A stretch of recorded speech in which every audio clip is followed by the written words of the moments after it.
आपका पहला सवाल है, विटामिन B12 की कमी से कौन सी बीमारी होती है? ऑप्शंस हैं ए स्कर्वी, बी रिकेट्स, सी अनीमिया, डी बेरी-बेरी।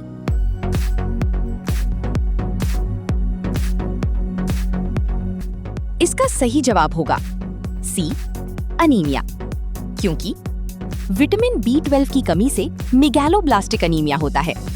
इस स्थिति में लाल रक्त कोशिकाएं सामान्य से बड़ी बनती हैं, लेकिन उनकी संख्या कम हो जाती है, जिससे शरीर में कमजोरी और थकान महसूस होती है। आपका दूसरा सवाल है, मानव शरीर में इंसुलिन कहाँ बनता है? ऑप्शंस हैं ए यकृत, बी गुर्दा, सी अग्न्याशय, डी थायराइड।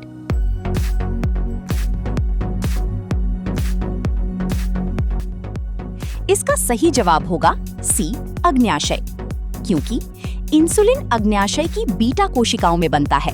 ये रक्त में ग्लूकोज की मात्रा को नियंत्रित करता है। इंसुलिन की कमी होने पर मधुमेह यानी डायबिटीज जैसी बीमारी हो सकती है। आपका तीसरा सवाल है, मानव आंख में रेटिना पर कौन सी कोशिकाएं प्रकाश ग्रहण करती हैं? ऑप्शंस हैं ए न्यूरॉन्स, बी रॉड्स और कोन्स, सी आइरिस कोशिकाएं, डी कॉर्निया कोशिकाएं।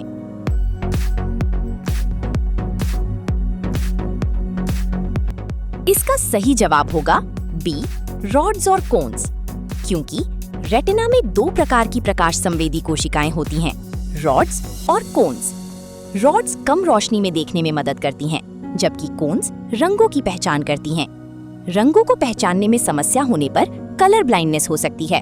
आपका चौथा सवाल है, पृथ्वी की पपड़ी में सबसे अधिक मात्रा में पाई जाने वाली धातु कौन सी है? ऑप्शंस हैं ए लोहा, बी तांबा, सी एल्यूमिनियम, डी कैल्शियम।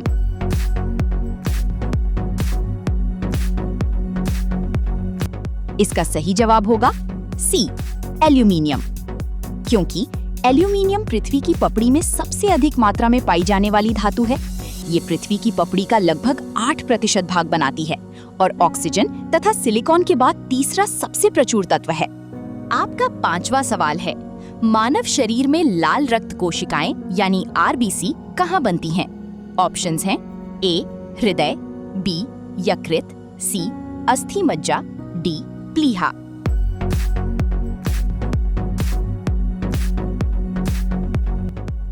इसका सही जवाब होगा सी अस्थि मज्जा, क्योंकि लाल रक्त कोशिकाएं अस्थि मज्जा यानी बोन मैरो में बनती हैं। इनका मुख्य कार्य शरीर के सभी भागों तक ऑक्सीजन पहुंचाना होता है। इनका औसत जीवन काल लगभग 120 दिन होता है। आपका छठा सवाल है, एंटीबायोटिक दवाएं किस पर प्रभावी नहीं होती हैं? ऑप्शंस हैं A bacteria, B fungus, C virus, D परजीवी।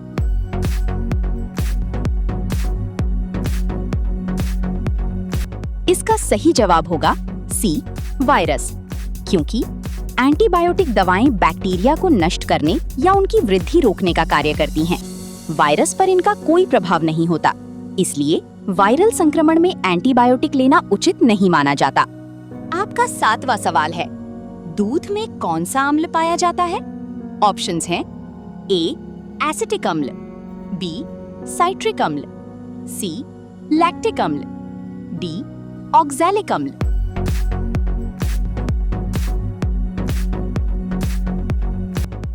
इसका सही जवाब होगा सी लैक्टिक अम्ल, क्योंकि दूध में लैक्टिक अम्ल पाया जाता है। जब दूध खट्टा होता है तब लैक्टिक एसिड बैक्टीरिया की क्रिया से इसकी मात्रा बढ़ जाती है। दही भी इसी प्रक्रिया से बनता है। आपका आठवां सवाल है, किस धातु को चाकू से काटा जा सकता है? ऑप्शंस है ए तांबा, बी सोडियम, सी लोहा, डी जस्ता।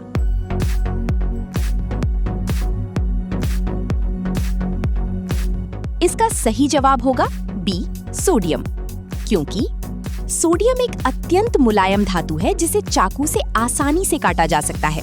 ये पानी के साथ तीव्र प्रतिक्रिया करता है, इसलिए इसे मिट्टी के तेल यानी केरोसिन में सुरक्षित रखा जाता है। आपका 9वां सवाल है, पेनिसिलिन किससे प्राप्त की जाती है? ऑप्शंस हैं ए बैक्टीरिया, बी फफूंद, फंगस, सी पौधे, डी वायरस।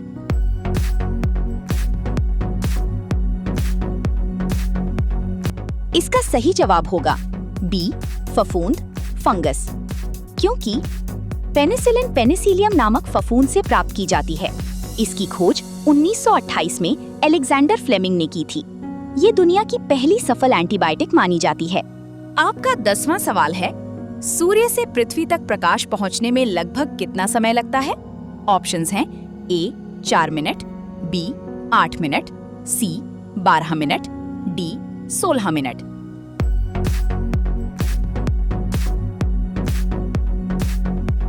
इसका सही जवाब होगा बी 8 मिनट, क्योंकि सूर्य से पृथ्वी की औसत दूरी लगभग 15 करोड़ किलोमीटर है। प्रकाश लगभग 8 मिनट 20 सेकंड में ये दूरी तय करता है, जिसे सामान्यतः 8 मिनट माना जाता है। अब एक सवाल आपके लिए है, मानव शरीर की सबसे बड़ी ग्रंथि कौन सी है? ऑप्शंस हैं ए थायराइड, बी अग्न्याशय, सी यकृत, लिवर, डी अधिवृक्क। इसका सही जवाब आप कमेंट में दीजिए। ऐसी और वीडियोस के लिए प्लीज सब्सक्राइब जरूर करें।